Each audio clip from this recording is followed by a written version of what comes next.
unfiltered discussions, unexpected guests. No topic is off limits, from sex and relationships to the human condition, personal anxieties, and so much more. The only talk show of its kind in the world. This is The Last Show with David Cooper. Hello and welcome. Happy Wednesday night. Just send your friends a text message with a camel emoji. There's one hump, there's two humps, and just put the caption, "It's hump day" on there. They'll love you. You're welcome. Tonight's show, we'll cover a fresh take on an old psychological experiment, a twist. It's called the marshmallow experiment, and it's, well, something that showed kids as either selfish or selfless now shows that kids are likely to work together. They're likely to delay taking a reward if another kid delays taking a reward. Kids are in it together. Details about this and what the heck the marshmallow experiment is in about 10 minutes' time. Then, foreign correspondent from London, England, Tony Five is here to tell us about a $1 million lawsuit that involves onions. Yes, onions. It's going to be a great show tonight. Let's jump in. Want to be part of The Last Show with David Cooper? Call us and join the conversation. 1-888-505-6644. And in great made-up books to read this summer news, you may have flipped through the Chicago Sun-Times Summer Reading Guide, perhaps looking for a beach read with some depth, something between a thriller and therapy. And if you did, you might have noticed something a little peculiar. I can't say that word. Peculiar. I've never been able to say that word. Peculiar.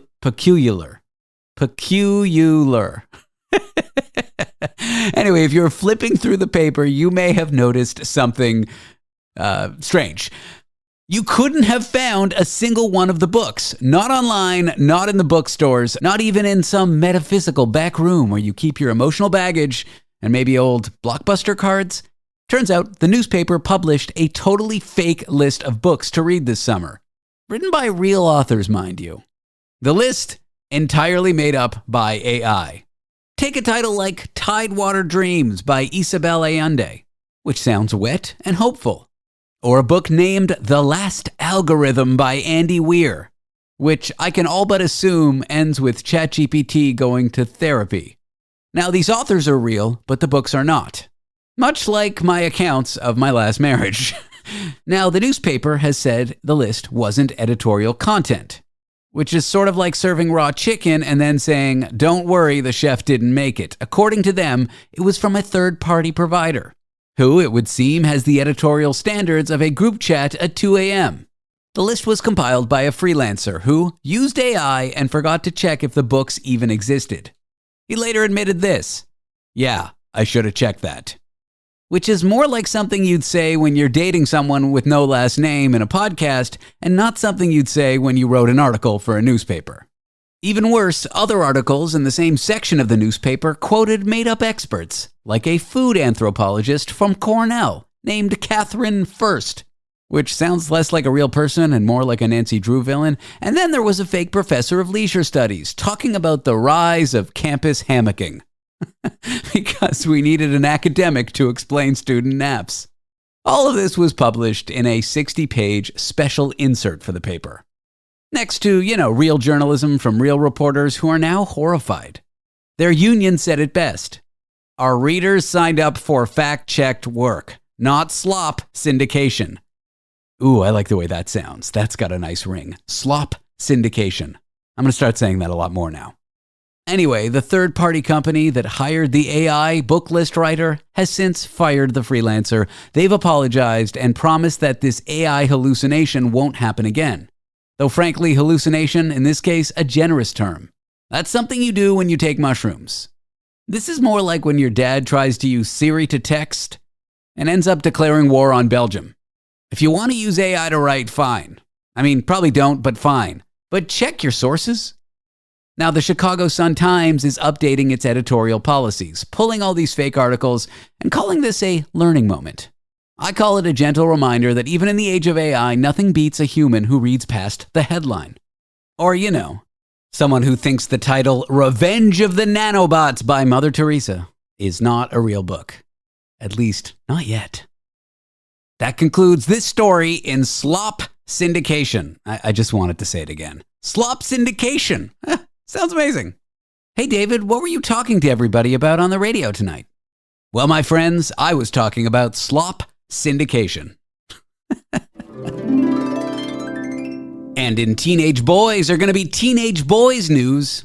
A Kansas mom is suing several adult websites, porn websites, after her teenage son did what teenage boys have been doing since the dawn of history, or at least the dawn of dial-up. He found an old laptop in the back of a closet and took it for a spin on the information superhighway. He just happened to take the exit ramp to Adult Content Boulevard.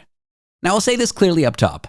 Teenagers under the relevant legal age shouldn't be watching adult entertainment not designed for them. This is not an endorsement. It's just, a reality. Because with teenage boys, things like acne, awkwardness, and trying to clear their browser history faster than a priest to confession are things that happen. According to the lawsuit, the boy, simply referred to as QR, which I assume stands for quickly regret, was younger than 18 when he unearthed the forgotten laptop last summer. His mother, simply going by Jane Doe, said that she vigilantly monitored all her teenager's devices, except it would seem the ancient one gathering dust next to some VHS tapes and maybe a Spice Girls CD. Side note, a mom vigilantly monitoring a teenage boy's devices, what did she expect to find? Anyway, once the old laptop booted up like it was waking up from a coma, QR, the teenager, accessed sites with names I can't say on the air without running afoul of decency standards, but let's just say those names were very enthusiastic about adult performers live streaming and, enjoying themselves, alone and with strangers. The suit argues that these websites failed to implement Kansas's new age verification laws. The law basically says this: if you're going to host explicit content, you better ask for ID first. And that means not just a tick box that says, are you 18 years or older? Because every unsupervised teenage boy with a device that has no parental lock on it is going to say, no, I am not 18 and get redirected to the Care Bears website. That's how that works, right? Though the alternative, an explicit website requiring me to send ID to access it, not that I ever would, seems kind of invasive. There's got to be a better way here. Anyway, reportedly, this is the first lawsuit of its kind in the United States, and the group behind it, the National Center on Sexual Exploitation, says companies are pushing unreasonably dangerous material on kids. I guess that's true. When I was 14, we had dial-up, and because things loaded so slowly, you couldn't really access that much. You could access a little, but not that much. Not that I did. Nowadays, kids accidentally stumble into things that require a chiropractor and a safe word. The adult sites being sued haven't said much. Meanwhile, this is part of a broader anti-adult website push happening in conservative states in the U.S., more than a dozen of which have passed age verification laws. Though experts point out that teens are tech-savvy. If you think a VPN won't outsmart your local senator, clearly you have never met a horny teenager with Wi-Fi. Still, the case raises a question. Who's responsible when a kid finds an old digital skeleton in the closet that's unlocked? Is it the adult websites on the internet, the kid, the laptop, or the mom who forgot that it was there?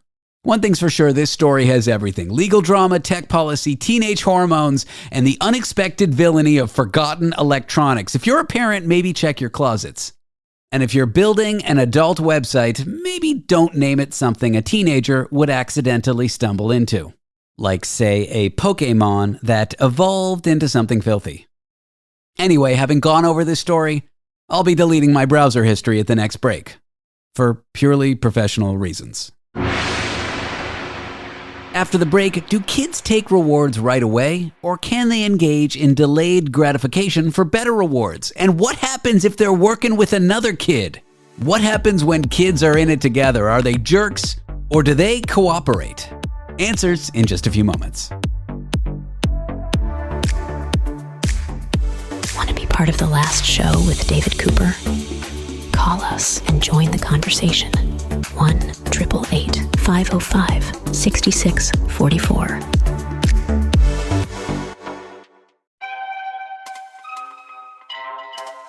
The Last Show with David Cooper, where we utilize non-linear reverse, inverse, backward thinking protocols.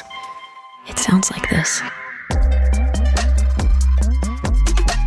Some of life's biggest lessons can be learned from a single marshmallow. Or at least that's what decades of psychology research suggested. What am I talking about? Delayed gratification. Why do kids go for a reward right away?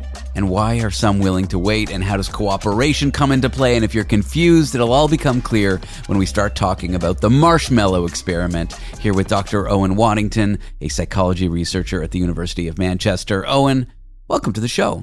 Thank you for having me. The Stanford Marshmallow Experiment. This is something that was studied decades ago.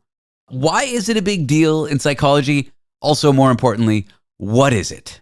So the marshmallow test, which, as you say, came around, I think, in the 1970s, is basically a really simple, really nice, easy, user-friendly test where you essentially just provide a child some kind of reward, traditionally a marshmallow, and you say, right, there's one.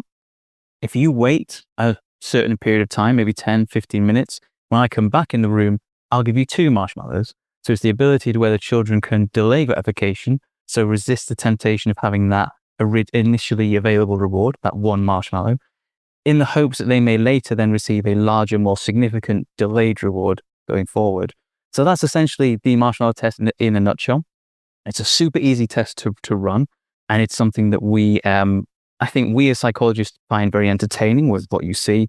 And I think the larger population generally find it really entertaining. You will have seen millions of clips of children trying to do this, parents doing it with their children at home and so forth. So it's a really accessible, interesting test that provides us with some insight into children's ability to manage their impulses to resist temptation, which is something we all do in our everyday lives to different extents. I completely agree. Some people are impulsive. They want the quick reward with no regard for the destruction of the future of their life. And some people are willing to put in the work. That's kind of where it stood. And the learnings from that experiment, if you could summarize them very quickly, and then we'll get to how you did a kind of an interesting twist on the experiment. Yeah, so one of the things that, so a few years after the marshmallow study became really popular, there was some research to suggest that children who were able from a young age to delay gratification were more successful later in life, they lived more fulfilled lives and so forth. Now, there is evidence to suggest that there is maybe a lack of nuance in that. Sometimes it is more complicated, like anything in psychology. It can be, for example, the environment that children grow up in can have a huge impact. You can imagine if you are familiar with adults breaking promises that you commit to you, but then break those commitments, you may be more skeptical than an experimenter who offers you a later reward. So you might not delay. Similarly, if you come from a family with lots of siblings, you probably wouldn't leave a reward hanging around because a sibling might snatch it up. That's me. You can't imagine what happened when my mom bought like sweet sugared cereal, like junky cereal. Once a year, she would buy it as a gift to us. The first sibling that saw it would hide the box.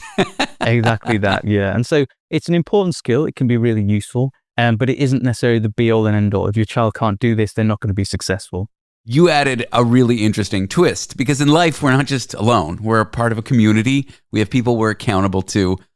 You paired kids together in this experiment. Walk me through what that looked like and what the children did. Yeah, so basically what we did instead was traditionally the marshmallow test is done with a single child, single outcome. We paired children together. Now, in fact, this, what we call a confederate child, so it's a child who's in on the game and knows what's going on. This was actually a pre-recording of Liam, who's one of the children of one of the co-authors on the paper, no less. We pre-recorded it, obviously, because it would make it much easier on Liam than having to attend every single test session.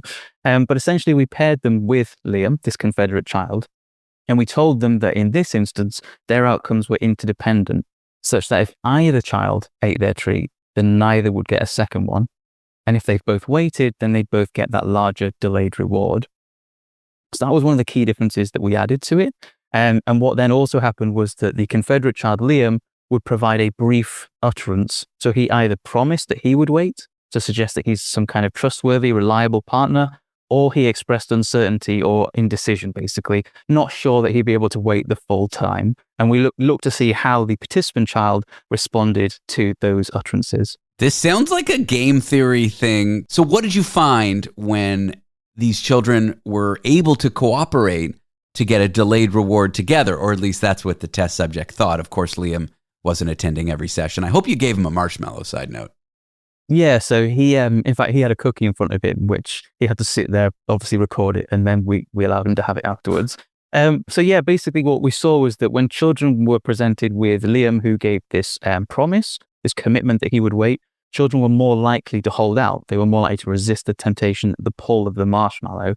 And younger children especially were more likely to wait the entire term, which was kind of a finding we didn't expect, that younger children were better in some sense than older children in the study. But nevertheless, promises were a really strong facilitator of children's delayed gratification. Anything surprise you about the individual children in the experiment? This is kind of interesting. You've added this cooperative element to it.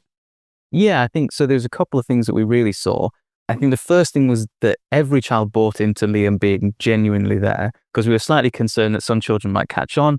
They all believed it, to the point where when I would leave the room, as it were, some of the children would try and talk to Liam, even though we tell them that they couldn't talk to Liam because there were issues with Zoom. They would still try. So they would say things like, "Please, Liam, don't eat your treat."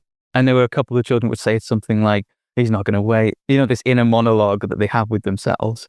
And it was just really interesting to see such a breadth in this skill. So some children were so good at the task that to certain points I thought the camera had malfunctioned, it froze, and they were so still. Whereas other children found it more difficult. They would eat it straight away. We told them to stay in their seats so they didn't run around. Some children didn't do that. Obviously, they were climbing the desks, playing all sorts. We even had a child who, I think it was around Christmas time that we tested her. So she took the opportunity to practice her carol singing. So that we saw anything and everything during this. By and large, what did kids do? Do you think when there's accountability, somebody else who you'd be joining in some delayed gratification with? I'm imagining like an analogy, parents working together in a team in an office, or these kinds of scenarios do play out where your delayed gratification is based on a group cooperating. What did the kids mostly do? There was a huge variety, but generally speaking, they were more inclined when Liam was present, especially when he promised to wait. And so there were different things they would do to manage that. We tried to ensure that parents removed any kind of distractions from the room, because obviously this was done at home, which was something novel in the study. So there are more distractions in the home environment. And so we asked parents to try and remove any natural distractions. Still, children would do all sorts. They put their hands over their eyes. We had some children that would pull things off the table. God knows what they were doing, but they were looking for some way of distraction themselves during the task. Interesting. What do you think this tells us about how kids understand trust in each other? Interesting question. So I think, for one, it suggests that children, we know that they're quite inclined to cooperate with others. They enjoy to interact with others. And so that's one thing I think this study really helps us to show, is the power of cooperation. I think also the second thing it shows is the power of promises. So children understand the importance of promises, and so felt that they could place more faith into Liam by his act of promising. So I think it shows that children are very cooperative by their nature, and also understand obligations and what it means to make some kind of promise or commitment to other people.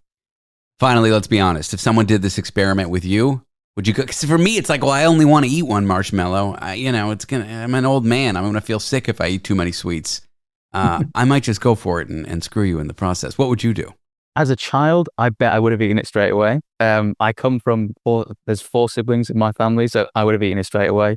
As an adult, I'd like to think I would wait, but bets are off there. I'm the youngest of 4. Like, it was, if you ever read the book Lord of the Flies, that's basically the environment I grew up in.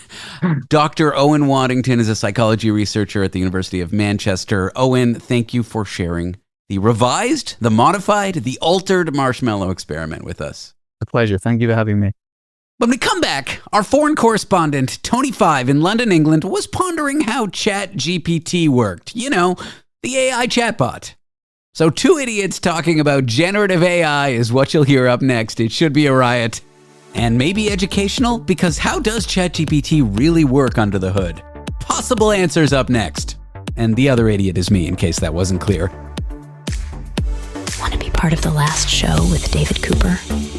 Call us and join the conversation. 1-888-505-6644.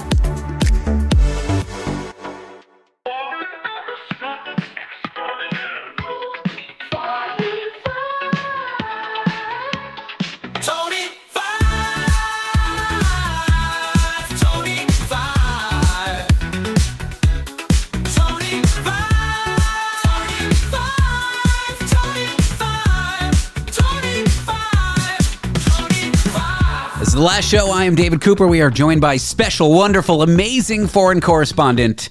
Oh no, that's our other one. We're joined by Tony Five.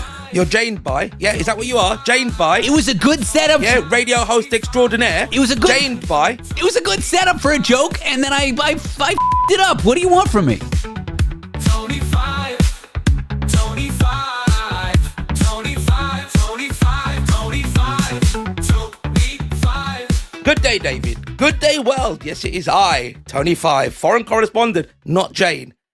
I feel, David, it's very strange. Before we started recording today, we had two extremely mature, adult, sensible, age-related conversations, one about world events and one about AI and ChatGPT. And not once did we mention masturbation, goals, anything inappropriate. And I feel cleaner. You know what? I feel like I've had a colonoscopy, or like when they clean up your hole and you feel really good. What's it called? Colonics, enema, something like that. Yeah, I feel like that. And then now I have to do this show like feeling clean. And it feels weird to me that we had this long, maybe 25 minutes. We were talking about ChatGPT and then about the pound versus the dollar versus the yen, versus rubber and chocolate. Well, no, one thing we spoke about was emergence, which is one of my favorite concepts in science. I'll be honest with you, David. I like emergence, I like B-mergence, and I do like D-mergence. Not a fan of F-mergence. F-merge? I'm confused. I don't get the joke. Don't worry about it.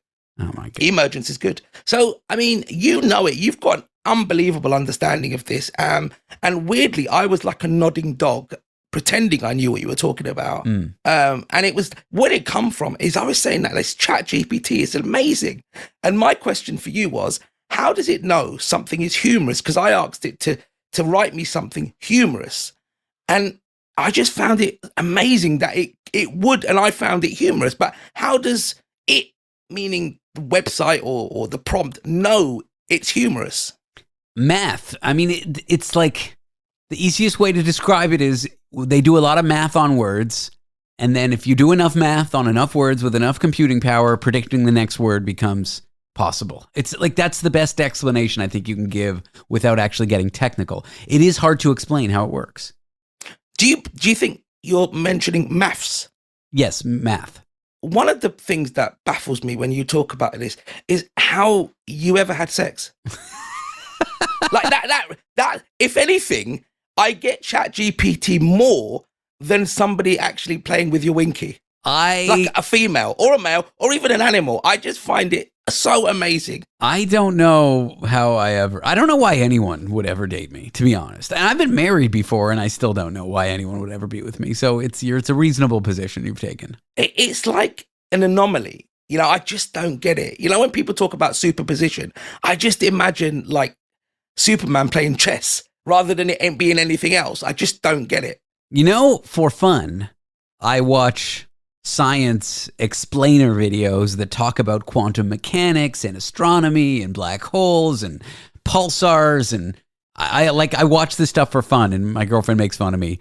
I don't consume media like in my idle time that sounds anything like the media I create. I watch the nerdiest stuff, Tony. Again, the fact that you're watching these videos in bed with a beautiful woman is amazing. It's fascinating. She's reading her book. I'm watching my videos. Well, what's wrong with that? We're adults. Because she's not being kidnapped or held to ransom.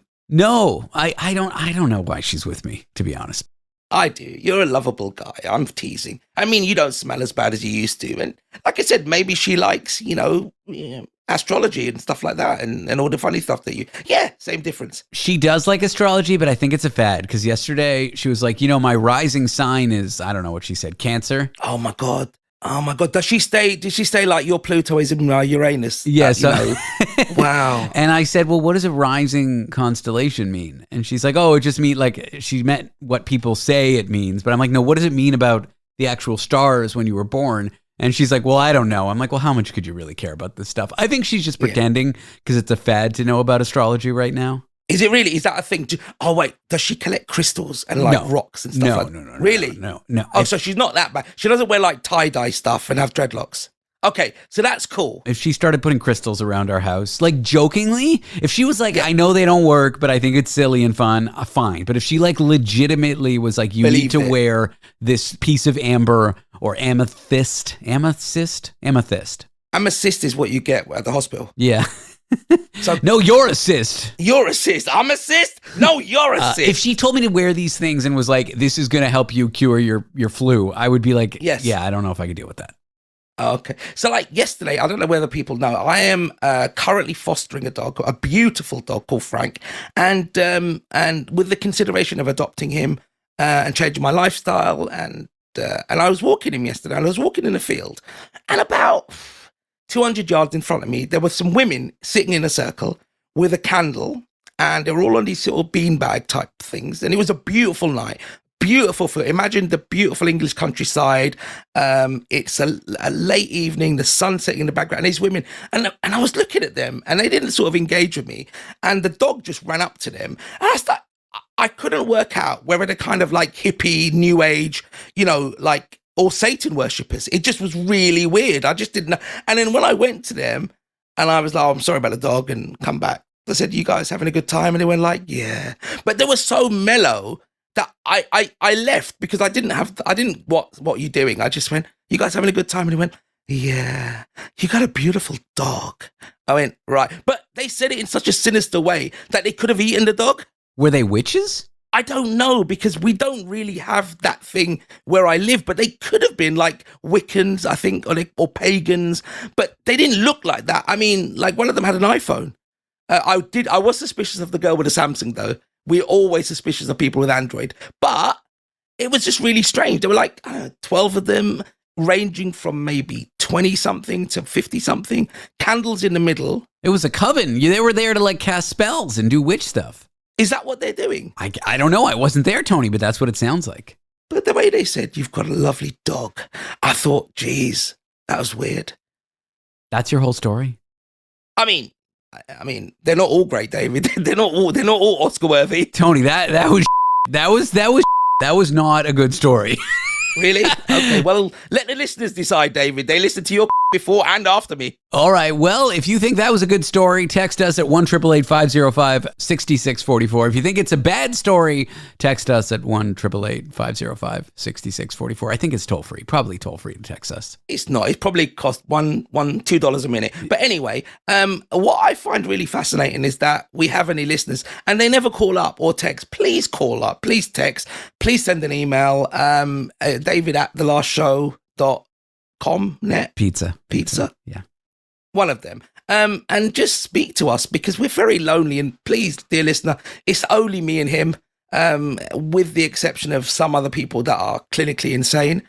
I'd love to speak to you. You'll get a postcard. Genuinely, I will send you a postcard if need be. We had someone on the show the other day who was, one of our callers, Mike. You don't remember him? I tried to forget him. I mean, all the tablets in the world isn't helping me forget him. We have to get him back on.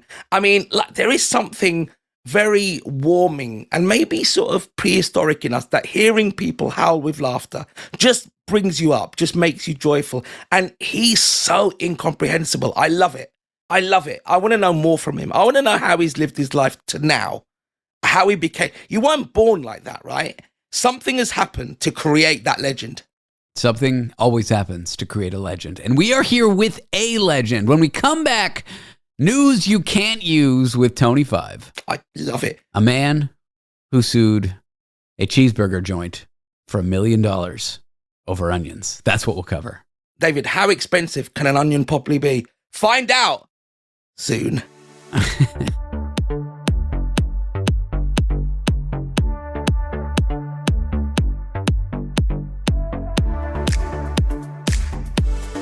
Part of The Last Show with David Cooper? Call us and join the conversation. 1-888-505-6644. Most shows deliver serious news that you can use. As a point of differentiation, we give you news you can't use. The Last Show with David Cooper and special foreign correspondent, Tony 5. It's the news you can't use from a Jews you can't use. That's me, because I'm a Jew. You can't abuse the Jews, can you, David? I mean, some people think they can throughout history and whatnot, but no, you shouldn't. Is probably a. I mean, it's news you can't use with a Jew you can't abuse, David. Oh, that's really good. That's better than what I did. As I said, David, jingle first, content second, my friend. Yeah, that was a new jingle. I love a jingle. We love jingles here. Do you like it? Can you just write that down somewhere? Maybe get ChatGPT to create something? We can. Tony, every day, every other day, some days we go through the most important, stupid stories that aren't important at all. And you've got one you wanted to share with us. David, sometimes they are historic. Sometimes they're more recent. My friend, Demery Wilson, sued Whataburger for $1 million, my friend. $1 million. But do you know why, David? Give me some guesses. Give me some. I'll give you a clue. It'll make your eyes water, David. Food poisoning. No. A staff member robbing them. No. A staff member punching them. No. Oh, he owned a Whataburger, and then the franchise company, I don't even know if it is franchised, ripped him off. It had to be something serious for $1 million. I mean, Whataburger is owned by Not a Burger, the major corporation. But, David, he ordered a burger, and a lot of people like to say they pick burgers with no, hold the pickle or whatever. And he asked for a burger with no onions. It came with onions. Wow. He had an allergy, and I don't know how serious it was. He's not dead, because obviously he was alive enough to sue them for $1 million. Over an onion. Over an onion. But now, this is the caveat, my friend. This isn't the first time he sued a fast food restaurant. Wow. What? This guy's a... Yes. What a career. This guy's a career lawsuit-list. Yes. I mean, in the States, there's a wonderful restaurant called Sonic's. Okay. And he sued them in 2023. So he's making like an annual occurrence of it.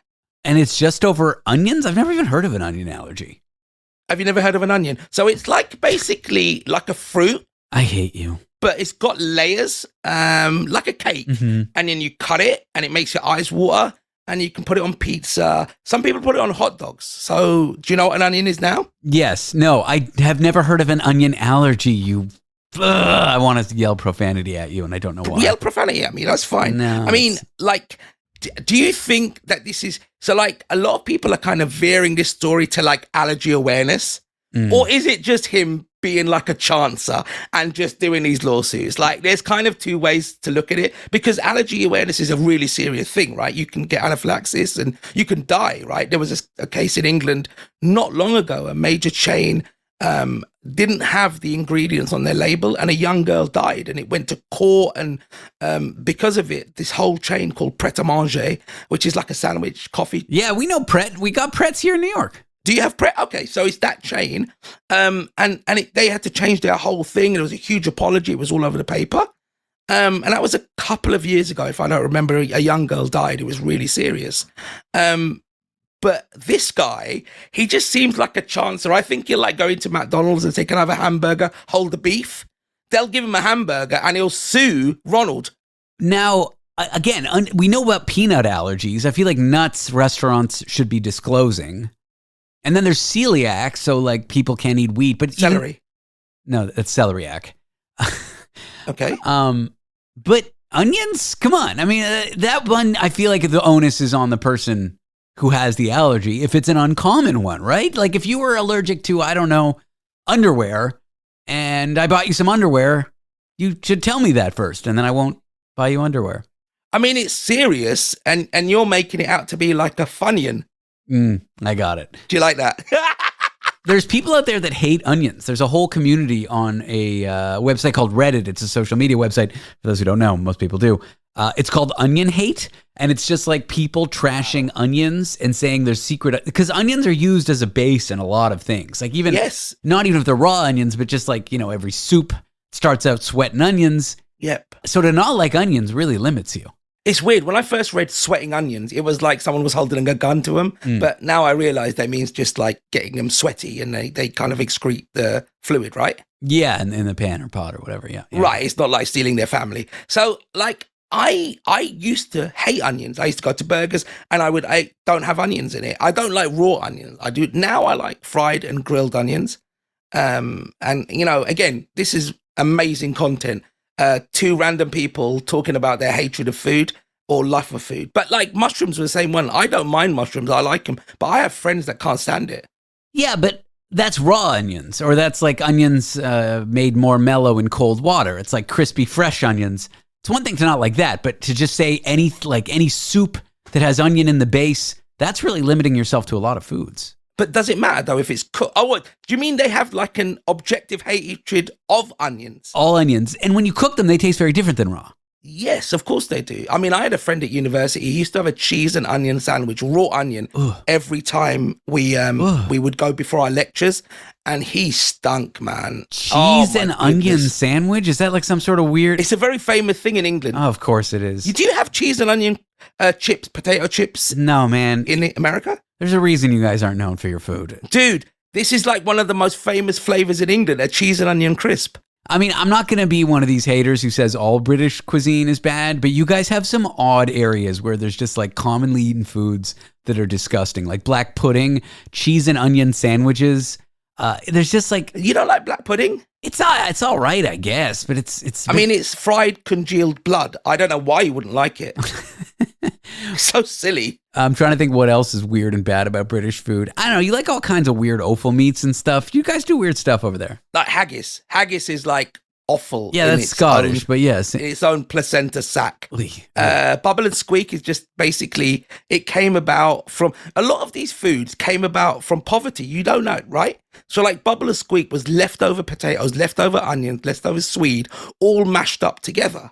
And it became a dish. So it wasn't like haute cuisine. They didn't go out to find a Michelin star based on the crap we eat. It was kind of, in the Great Plague and the Siege of Troy. Yeah, and I guess that's the history of eel pie. Like people who were living in London would take it out of the River Thames, as you call it, or Thames. Yeah, that's the one. Yeah, said politely, the River Thames.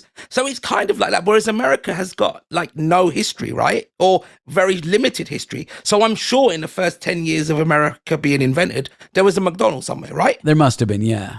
Like Chicago, like Ronald appeared, and then you had the American Revolution. Am I right? Yeah, something like that. I haven't read a history book, but...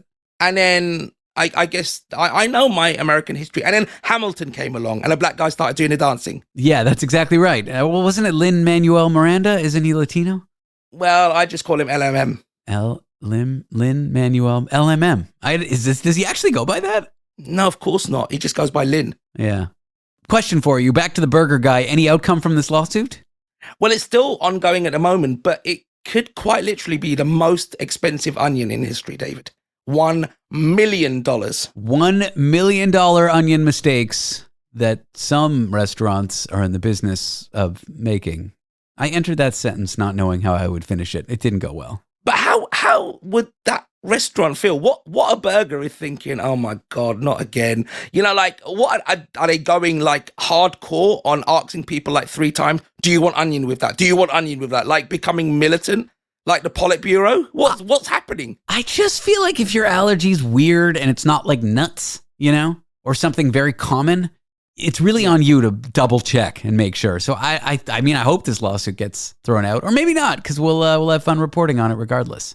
David, I think that's it for now, really. But if it turns out to be like the peanut allergy where you can't take peanuts on a plane, that's me out. I'm never going to go on a plane again. No onions, no peanuts, no Tony. There's Tony, no peanuts. Who knows what's up? Tony 5 is our foreign correspondent in London, England. Tony, thank you.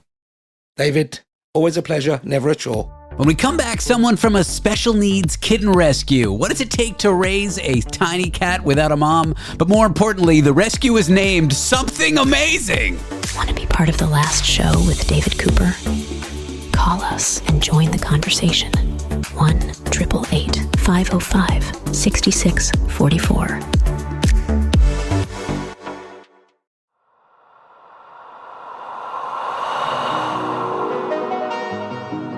The show that asks the questions other shows are afraid to ask.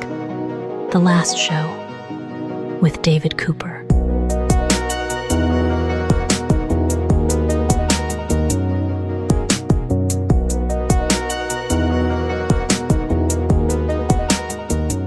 Everybody loves kittens. Correction, most people love kittens. But when they're very, very young and they're orphaned, or they've been injured. Caring for them is quite the process. I am joined by Coral at the Tomato Foster Club in New Orleans that specializes in orphan, neonatal, and special needs kittens and raising them, and I'm excited to talk cats. Coral, firstly, welcome to the show. Hi, thank you for having me. Secondly, your foster club is called Tomato Foster Club. My tiny black cat is named Tomato. This interview was meant to be. How did you come up with the name of your what you do? Well, so funny enough, I actually had a very large black cat named Tomato. Oh my goodness. Yeah. Oh my goodness. So I would love to know how your cat became Tomato. Well, it was between Tomato and a very androgynous, gender-neutral name for my male cat, Barbara. I wanted him to be named Barbara. I still call him Barbara sometimes. That's his alter ego. I wish there was a great story for it, but my girlfriend was thinking of names, and we were having pasta, and the rest is history. It's a great name for a cat. How did you come up with the name for your cat, Tomato? It's an incredible name, and it was pretty similar. It was just tomato season. We adopted this kitten, and we were like, what are we going to call him? We went, there's so many different names, and Tomato just made sense. And whenever he was acting out, we actually just called him Potato. Oh, I call him Fapedo or Shamato. I mostly call him Kitty, to be honest. I call him Shinky because I imagine when his claws come out, he's like Wolverine and it makes the noise shink, even though it doesn't. Man, I love cats. I was a hater of all animals. I didn't grow up with them. Okay. I was drinking the haterade. Yeah. And then one day I was sitting at my desk. It was a cold winter day and there was a window by my desk. I was living in Canada. And an orange cat came up to my window and started yelling at me and banging on the glass. And then I let him in, and he proceeded to sit on my lap and love me for an hour. And that day, I'm like, I might be a cat person. It took a few years later, but now I love all things cats. I'm like a stereotype of a cat monster, if you know what I'm saying. So they forced themselves into your lives. He foisted, he forced, he thrusted. My only regret is I never checked to see if the cat was chipped. And after that winter, he never came around my apartment again. And I'd like to think that he was someone's cat, although he was in kind of rough shape. And I'd like to think someone picked him up and loved this cat. When I think about him, I'm like, I could have adopted him. And if he died out in the cold, it's like too much to bear. Actually, I don't even want to discuss it. Yeah, let's not go there. But cats are very resourceful. He probably knew exactly what he was doing. Yeah. I called that cat Mr. Friend. That was the first cat I loved. That's very sweet. Okay, I'm telling about my BS with cats. Everyone loves kittens, but when they're young, they are a lot of work. Like, you don't just like give them a little bit of kibble when they're a week old. Like, they need a lot.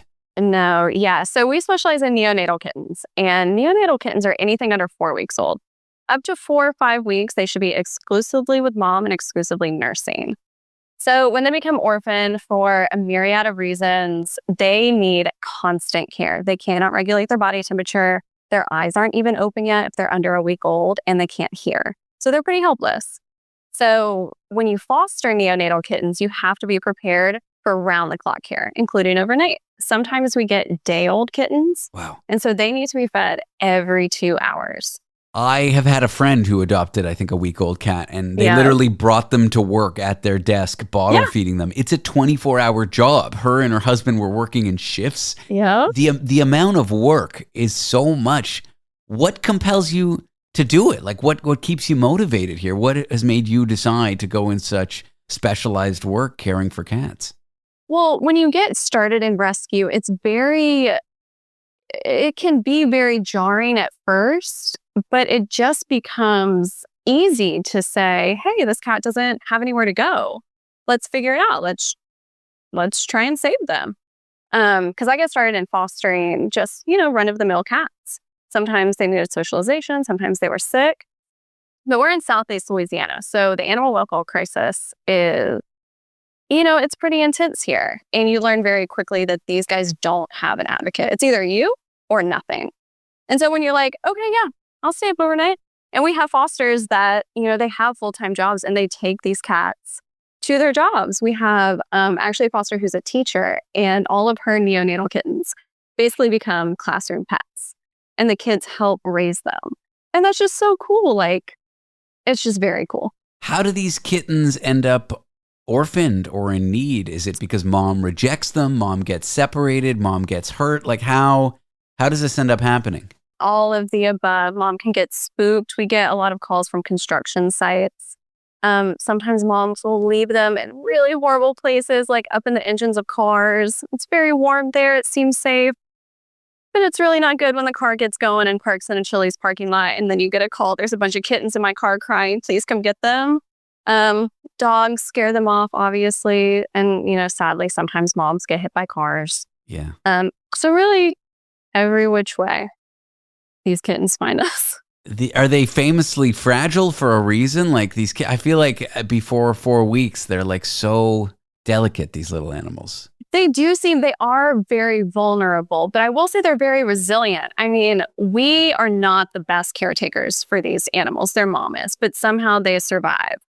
Like we are not their species. We don't really know what's going on with them, and we do our best. And I mean, they thrive. They basically don't know any different. Like if you meet one of our kittens, you would never know that they were found on, hot asphalt somewhere. I am going to come to Louisiana and stop by because I love cats. But I'm still thinking, it's swirling around in my head, the fact that my friend, Mr. Friend, an orange cat, the first cat I loved, Mr. Friend, it was like a cold Canadian winter, and I'm like, what?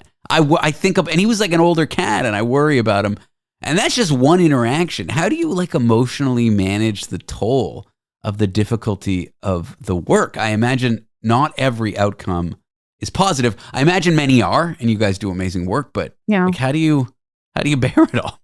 I mean, it's difficult, but to know that, you're going to be sad. Even if you raise a kitten from a day old and they become 8 weeks old and then go to their adoptive family, there's sadness in that. You're probably never going to see them again. You know that they have a new family. I mean, that's just life. Come on. Like, you love and you let go. And what keeps us going is that we are basically raising other people's like best friends. So like your cat Tomato. He's my best friend. Yeah. My cold heart has melted, Where did you get Tomato? Did you adopt him? Did you find him? I adopted him. He's a very fancy breed. He's a domestic street urchin. That's his official breed. The perfect kind. He was under a car in San Francisco, and he was about 7 months old, so he was an older kitten, and no one wanted him at the pound. And we had every intention of adopting another cat. We had picked it out online, and when we went to see this other cat, Tomato was just walking back and forth in his stall, meowing at us, yelling at us, kind of like Mr. Friend did at the window. And when I went into the stall, he proceeded to chew my laces, run around, jump up on my girlfriend Miranda's head, and then fall asleep in my lap. And I'm like, he yelled at us to come in here, and he acted like a crazy person. And now he's in my lap. This is our cat. Yeah. Yeah. Now imagine if somebody never picked him up. Oh, man. Stop it. Stop it. What makes anybody choose any cat when they go to get one at the pound?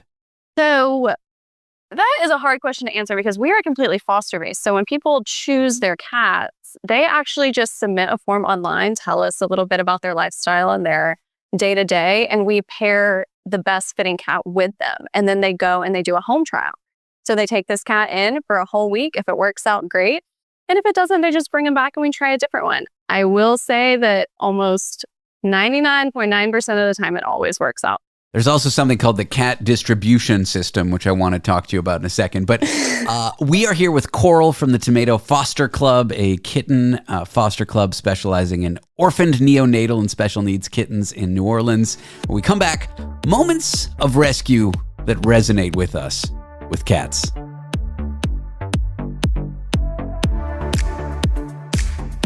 Want to be part of the last show with David Cooper? Call us and join the conversation. 1-888-505-6644. We're here because your heightened awareness deserves heightened entertainment. The last show with David Cooper. We are discussing rescuing orphaned, neonatal, and special needs cats with someone from the Tomato Foster Club. Her name is Coral. That is in New Orleans, in Louisiana. Coral, thanks for being here. Thank you so much for having me. Okay, before we get into stories of rescue that resonate with us, the cat distribution system. I know it's not quite what you do, but it's this theory that like a cat will choose you as an owner and, you don't really have a choice. And that's what happened to me with my cat. Yeah. I mean, cats choose you, whether you think you're choosing them or not, they have chosen you. I firmly believe that.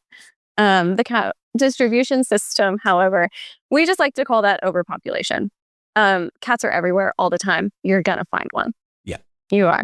Moments of rescue or story in your work at Tomato Foster Club. I love saying the name of it because it's my cat. That resonates with you, or something that you were struck by and then years later, an amazing outcome?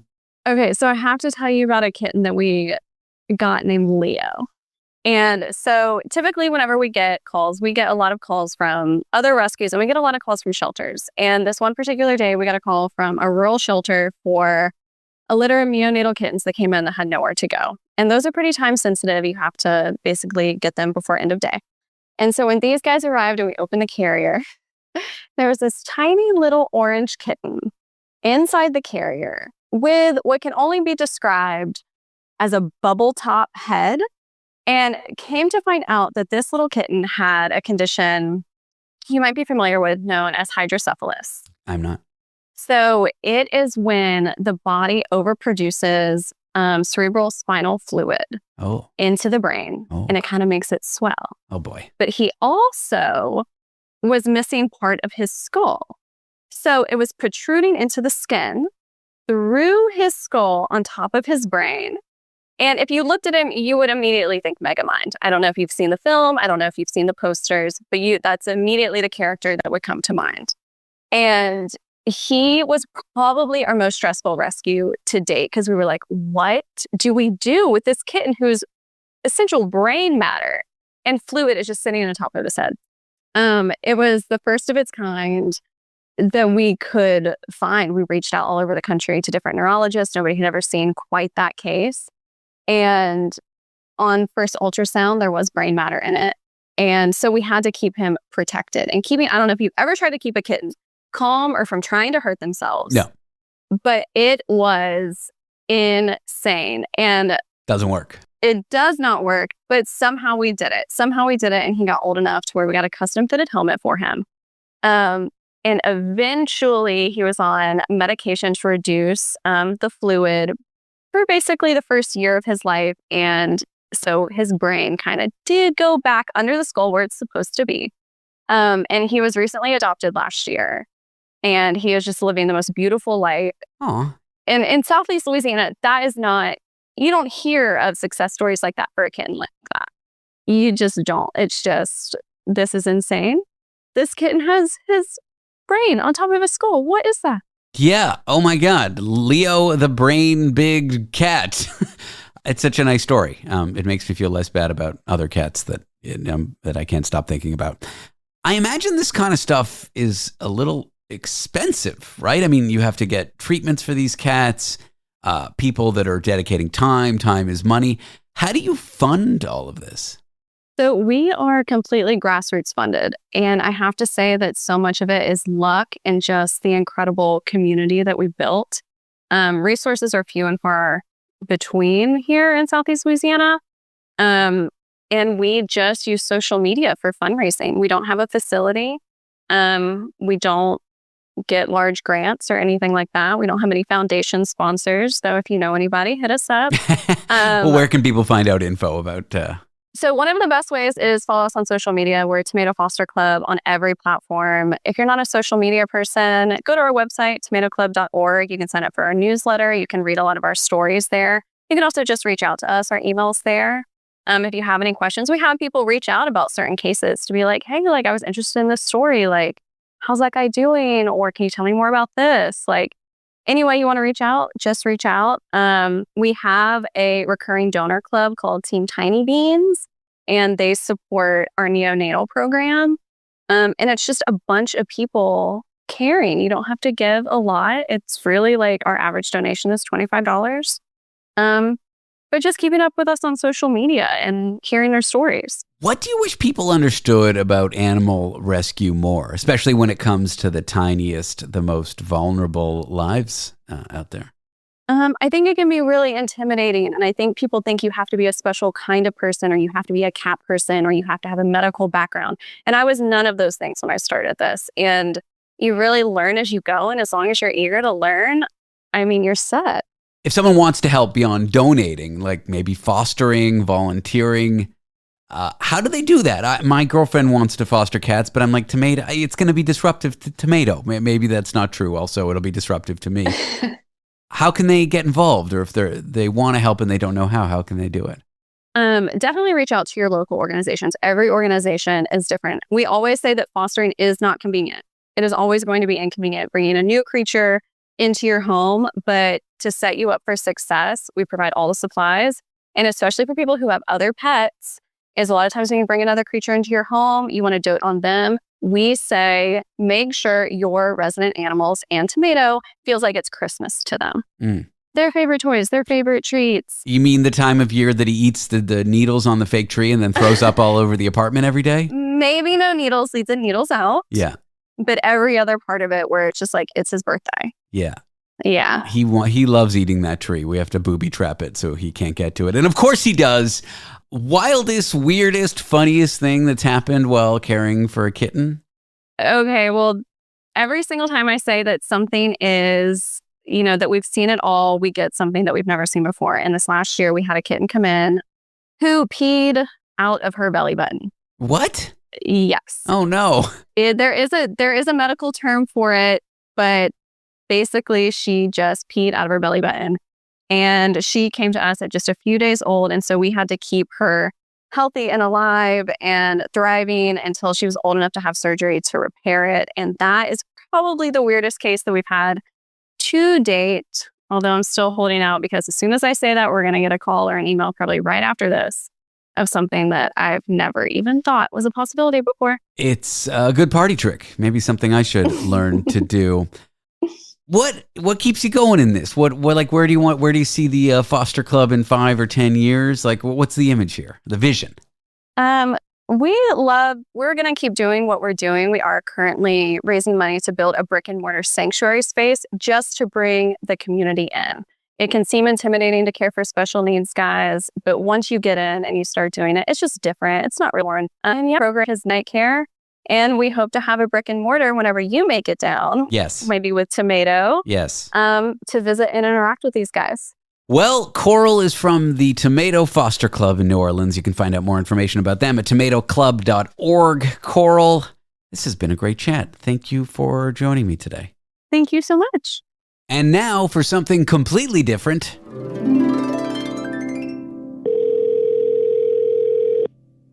All right, my idiot brother John is here to tell us that it's his birthday and to tell us that all his idiot brother David got him as a gift was a call on his radio show. Welcome, John. Happy birthday. Why, thank you, David. But I do take offense to this idiot brother thing. We have another brother who qualifies for that title. That's the dirty laundry you want to air on my show? Well, if we're going to name call, we might as well. But thank you for the call. It's always great to be on the show. Yes, is the answer to your question. I'm not sure what the question is. I just wanted to wish you a happy birthday. I couldn't think of a good way to do it, and I was too cheap to buy a gift. Why, thank you. And so I wanted to call you and wish it to you and tell you that I love you very much, my wonderful brother, Jonathan. So nothing has changed? No. Okay, well, thanks, David. I love that you called. I love being on your show. Can't wait to do a longer segment one day. Probably never, but we'll talk to you guys soon. Okay, all right. And don't forget to lose this number. I won't. Thank you, John. Bye, guys. Therapy Thursdays on a Wednesday up next. We'll cover how to make friends as adults. It's not easy, but we'll tell you how to do it. Want to be part of the last show with David Cooper? Call us and join the conversation. 1-888-505-6644. When your therapist won't take your calls anymore, there's always the last show with David Cooper.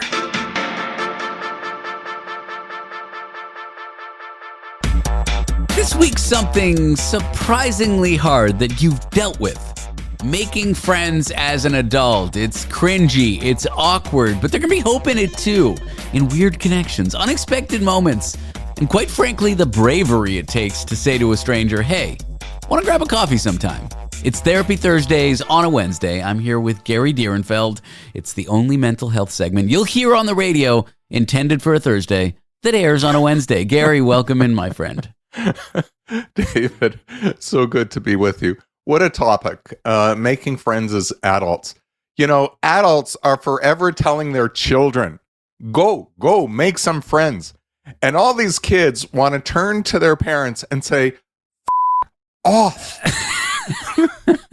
Like, as if making friends is easy. It's true. My parents were so hard on me. Like, I would lie. When a group of friends, when I was 12 or 13, kind of like ousted me because I wasn't comfortable with what was going on. Like, I didn't like cannabis.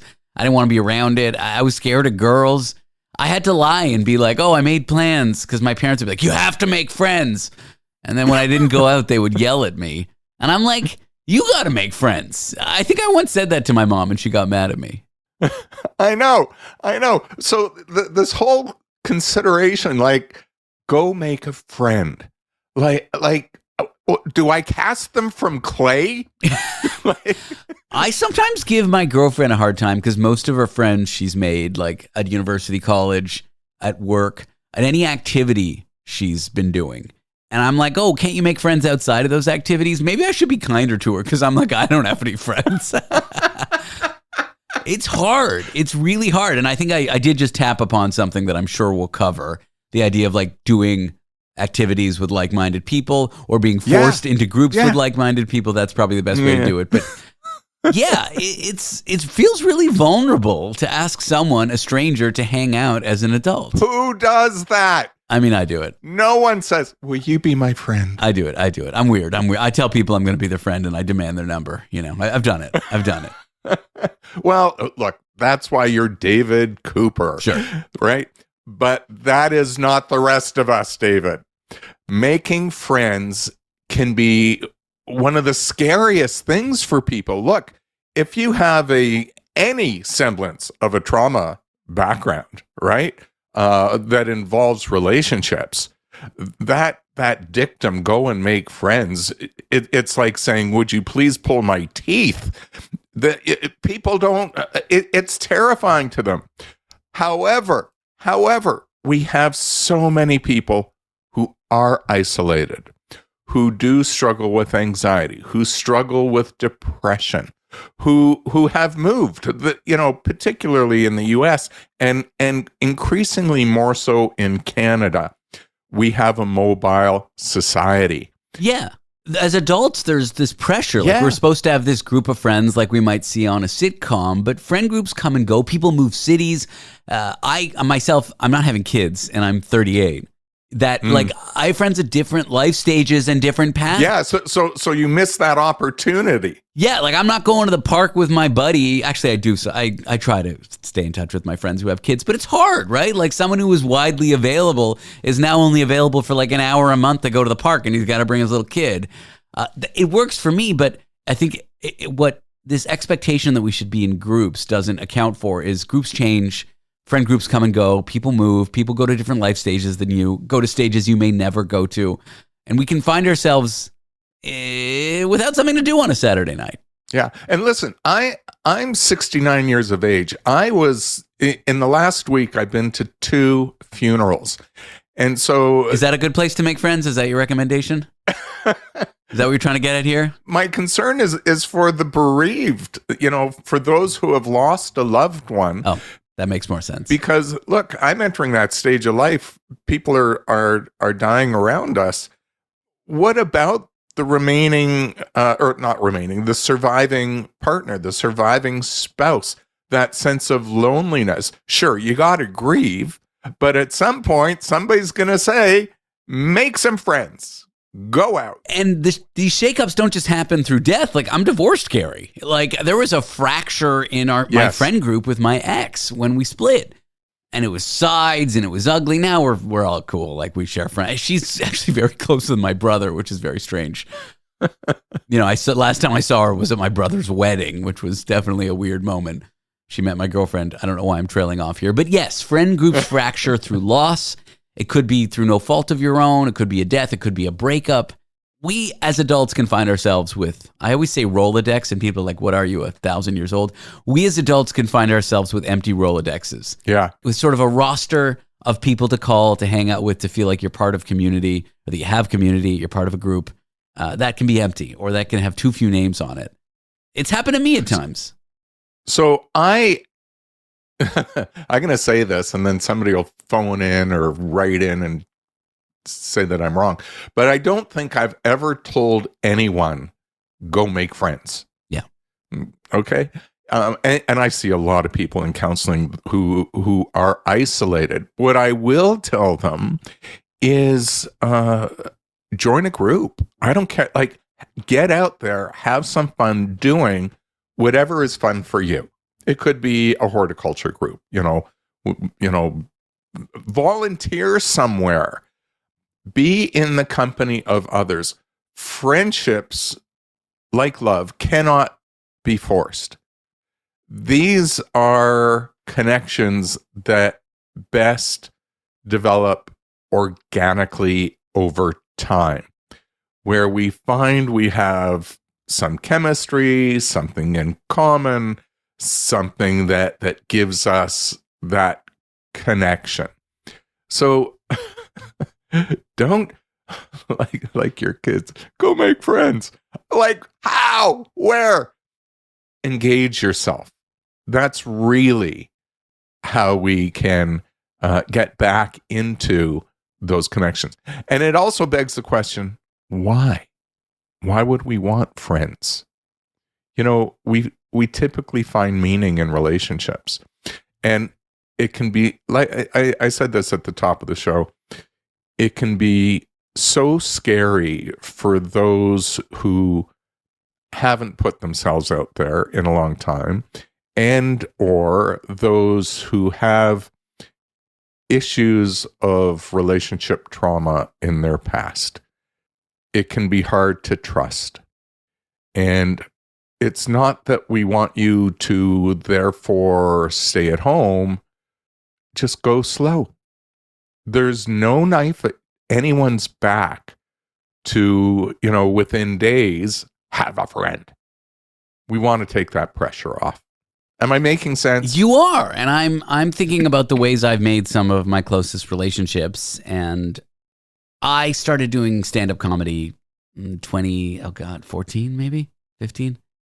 I suck at stand-up. I don't do it anymore. But those years of going and hosting an open mic and being part of that community of stand-up comedians where I was living in San Francisco, I made some of my closest friends, and I had the strongest sense of community. And it was through like a shared interest and activity that those relationships were born. Shared interest and activity. Could be a painting class, could be AA, I'm an alcoholic, could be any group, any activity as an adult. And like some of our active listeners of the show have actually met friends who I met at that time, like Natasha Vinnick and Natalie Norman. I'm getting too like inside baseball about the show, but let's talk more about that after the break. Rather than this frame of go make friends, like somehow you got to leave the house and come back with a list of numbers. Things you can do as adults to make more friends. We're here with Gary Direnfeld, a therapist. It's Therapy Thursdays on a Wednesday, which is what we do every Wednesday. Why we call it that, I'm not sure. Gary, how did we even come up with the name? Oh, come on. It's a David Cooper thing. You know what it was? I think a long time ago, you used to come on the show on a Thursday for therapy for this session. Yeah, probably. And then it switched. And then we moved it to a Wednesday. And you're right. You're right. There's the history. All right. We'll be back with making friends as adults in a moment.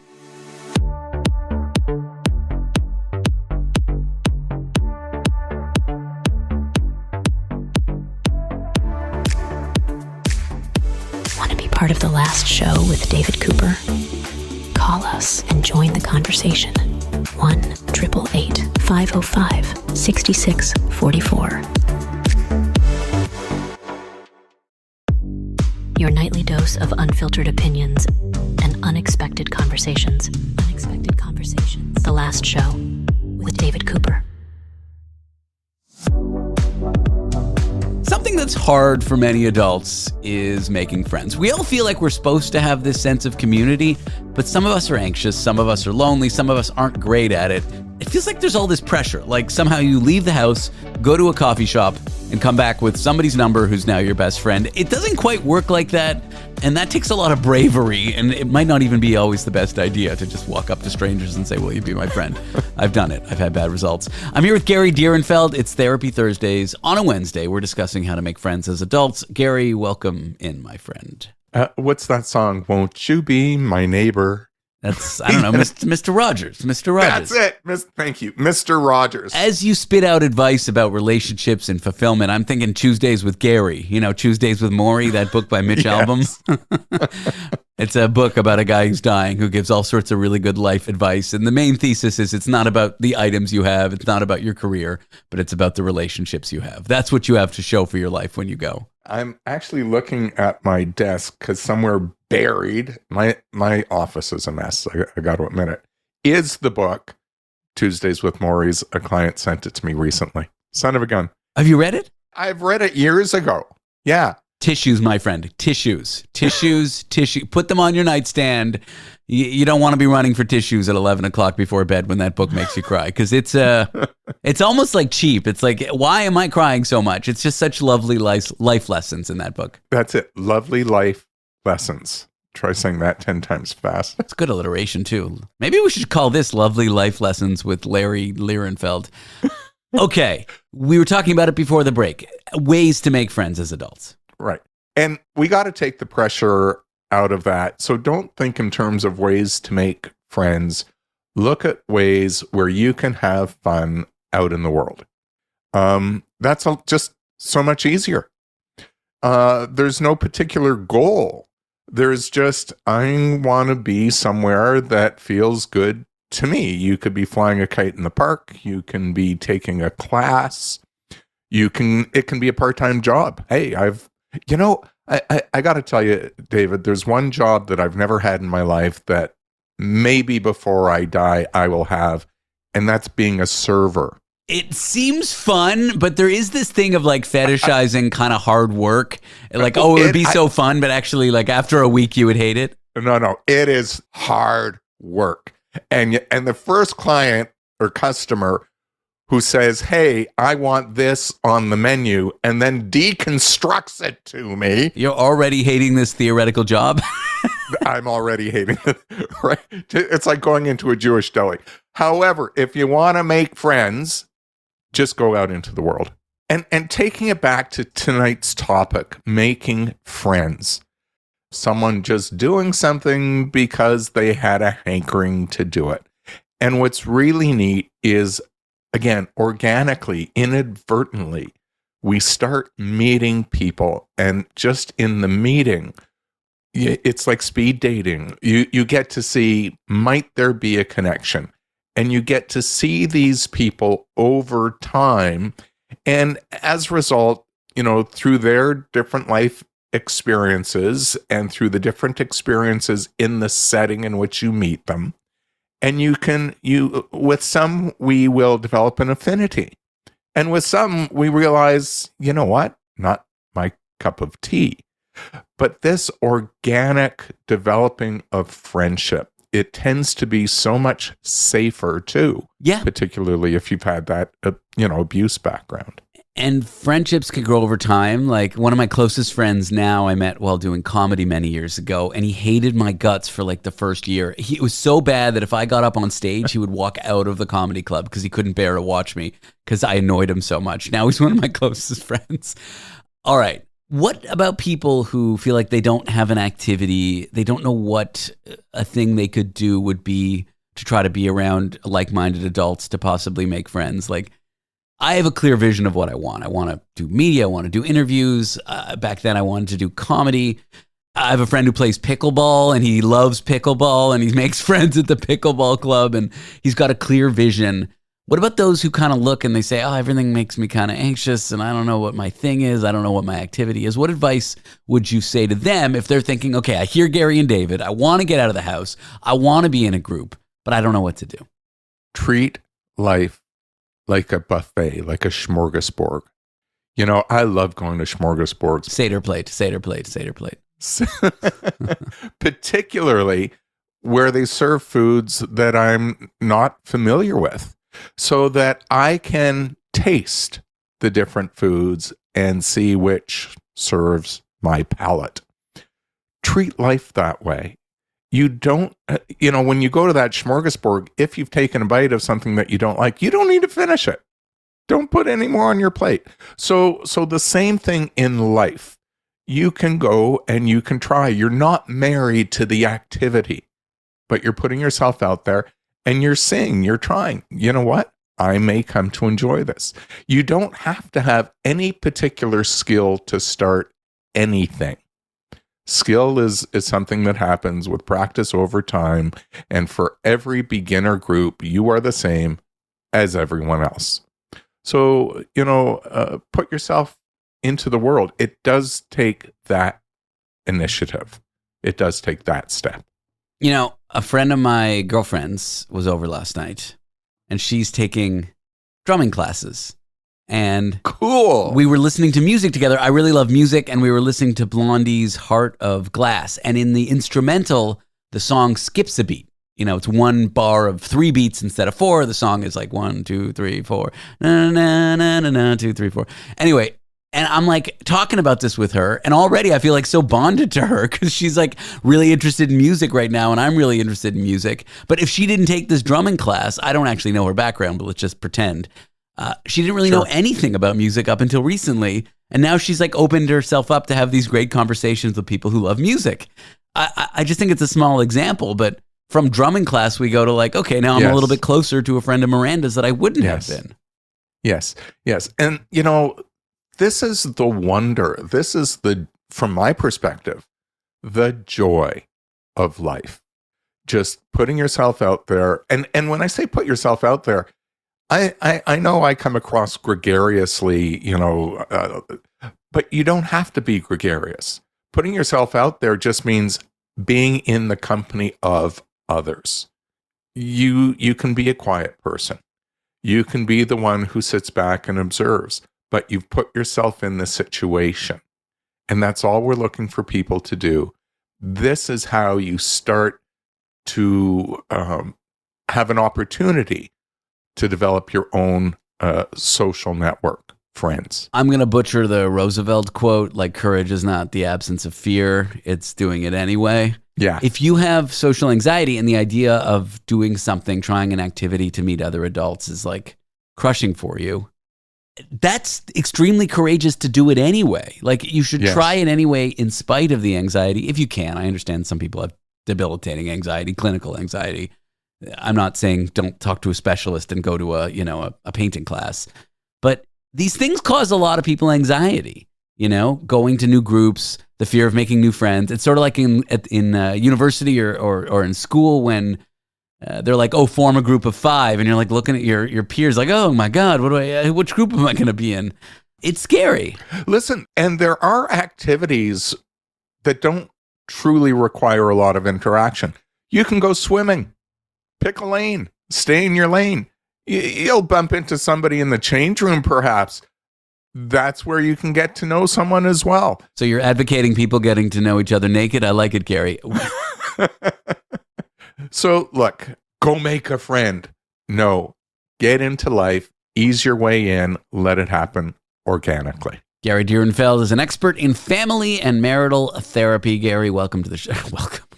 Gary, thanks for being here. All good.